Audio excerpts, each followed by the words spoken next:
ಹಾಂ sir.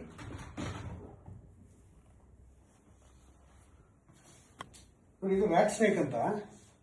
So ನಾವು ಕನ್ನಡದಲ್ಲಿ ಕೆರೆ ಅಂತೀವಿ. ಸೊ ಈಗ ಬೇಸಿಗೆ ಸ್ಟಾರ್ಟ್ ಆಗ್ತಾ ಇದೆ. ಸೊ ಆಚೆ ಟೆಂಪರೇಚರ್ ಜಾಸ್ತಿ ಇರೋದ್ರಿಂದ ನೀವು ಒಳಗಡೆ ರೂಮ್ ಒಳಗಡೆ ತುಂಬಾ ಕೂಲ್ ಇದೆ. ಸೊ ಟೆಂಪರೇಚರ್ ಬೇರೆ ಇದೆ. ಈ ಸ್ನೇಕ್ಸ್ ಎಲ್ಲ ಬಂದು ಕೋಲ್ಡ್ ಬ್ಲಡ್ ಅನಿಮಲ್ಸ್. ಸೊ ಇದು ಪರ್ಟಿಕ್ಯುಲರ್ ಆಗಿ ಇದು ರ್ಯಾಟ್ ಫೇವರೇಟ್ ಇದಕ್ಕೆ ಫುಡ್. ಸೊ ನೋಡ್ತಾ ಇರ್ಬೋದು, ವಿಂಡೋ ಇದೆ. ಸೊ ವಿಂಡೋ ಅಲ್ಲಿ ಏನಾದ್ರು ಗ್ಯಾಪ್ಸ್ ಇತ್ತು ಅಂದ್ರೆ ಸೊ ಡೆಫಿನೆಟ್ಲಿ ಸ್ನೇಕ್ ಹೊರಡೆ ಬರುತ್ತೆ. ಸೊ ಔಟ್ ಸೈಡ್ ವಿಂಡೋ ತುಂಬಾ ಕಮ್ಮಿ ಕೆಳಗಡೆ ಇದೆ. ಸೊ ಈಸಿಯಾಗಿ ಸ್ನೇಕ್ ಹತ್ತುತ್ತೆ. ಈ ಸ್ನೇಕ್ ನಿಯರ್ಲಿ ಒಂದು 6 ಫೀಟ್ ಇದೆ. ಇನ್ ಕೇಸ್ 5 ಫೀಟ್ 6 ಫೀಟ್ ಅಷ್ಟು ಗೋಡೆ ಇದ್ರೆ ಸೊ ಈ ಸ್ನೇಕ್ ಆರಾಮಾಗಿ ಜಂಪ್ ಮಾಡಿ ಹೊರಗೆ ಬರುತ್ತೆ. ಸೊ ಇದು ನಾನ್ ವೆನಮಸ್ ಸ್ನೇಕ್, ನಾವು ಪಾಯ್ಸನ್ ಅಂತ ಕರಿತೀವಿ ಸೊ ಕನ್ನಡದಲ್ಲಿ. ಸೊ ಇದು ವಿಷ ಇಲ್ಲೇ ಇರೋಂಥ ಹಾವು. ಇದು ಇಲಿ ತಿನ್ನುತ್ತೆ. ಸೊ ಈ ಹಾವಿಂದ ನಮ್ಗೆ ಏನು ಯೂಸ್ ಆಗುತ್ತೆ ಅಂದ್ರೆ ಇದು ಇಲಿ ಪಾಪ್ಯುಲೇಷನ್ ಕಂಟ್ರೋಲ್ ಮಾಡುತ್ತೆ. ಸೊ ಅಕ್ಕಪಕ್ಕ ಏನಿದೆ ಇಲಿಗಳು ಅದನ್ನ ಕಂಟ್ರೋಲ್ ಮಾಡಿ ಒಳ್ಳೆ ಹೆಲ್ತ್ ಆಕ್ಸಿಜನ್ ನಮ್ಗೆ ಕೊಡುತ್ತೆ, ಒಳ್ಳೆ ಗಾಳಿ ಕೊಡುತ್ತೆ ಇದು.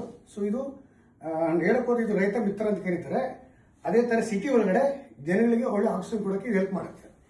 ಸೊ ಇದು ಕಚ್ಚಿದ್ರೆ ಏನಾಗಲ್ಲ. ಬಟ್ ಇದೇನಾದ್ರೆ ರೇಬಿಸ್ ಅನ್ನೋದನ್ನ ಕ್ಯಾರಿ ಮಾಡುತ್ತೆ, ಡಿಸೀಸ್ನ. ಇಲಿ ತಿನ್ನುತ್ತೆ. ಸೊ ಇಲಿಯಲ್ಲಿ ಏನು ಡಿಸೀಸ್ ಇದೆ ಅಂದ್ರೆ ಜಾಸ್ತಿ ಇಲಿಗಳು ರೇಬಿಸ್ ಕ್ಯಾರಿ ಮಾಡುತ್ತೆ. ಸೊ ಆ ಥರ. ಸೊ ಇದು ಕಚ್ಚಿದ್ರೆ ರೇಬಿಸ್ ಡೆಫಿನೆಟ್ಲಿ ಬಂದೇ ಬರುತ್ತೆ. ಇನ್ ಕೇಸ್ ಏನಾದ್ರು ಬೈಟ್ ಆಯ್ತು ಅಂದ್ರೆ ನಾವೇನು ಹಾಸ್ಪಿಟಲ್ ಅಡ್ಮಿಟ್ ಆಗೋ ನೆಸೆಸರಿ ಇಲ್ಲ. ಒಂದು ಟಿ ಇಂಜೆಕ್ಷನ್, ಟೆಟ್ವಾಕ್ ಇಂಜೆಕ್ಷನ್ ಹಾಕೊಂಡ್ರೆ ಸೊ ಓಕೆ. ನೋಡಿ, ಇದು ನಾನು ಎಲ್ಲೂ ಪ್ರೆಸ್ ಮಾಡಿಲ್ಲ. ಸೊ ಇದನ್ನ ಭಯ ಬೀಳ್ದಿರೋ ಥರ ಆರಾಮಾಗಿ ಹ್ಯಾಂಡಲ್ ಮಾಡಿದ್ರೆ ಈ ಹಾವು ಯಾರು ಏನು ಮಾಡಲ್ಲ. ನಾವು ರ್ಯಾಶ್ ಆಗಿ ಯೂಸ್ ಮಾಡೋದು, ಅದನ್ನ ಗಟ್ಟಿ ಹಿಡ್ಕೊಳ್ಳೋದು ಆ ಥರ ಮಾಡಿದ್ರೆ ಹಾವು 100% ಬೈಟ್ ಮಾಡುತ್ತೆ. ಇನ್ನೊಂದ್ಸಲ ಹೇಳ್ತೀನಿ, ಈ ಹಾವು ಕಚ್ಚಿದ್ರೆ ಯಾರು ಸಾಯಲ್ಲ.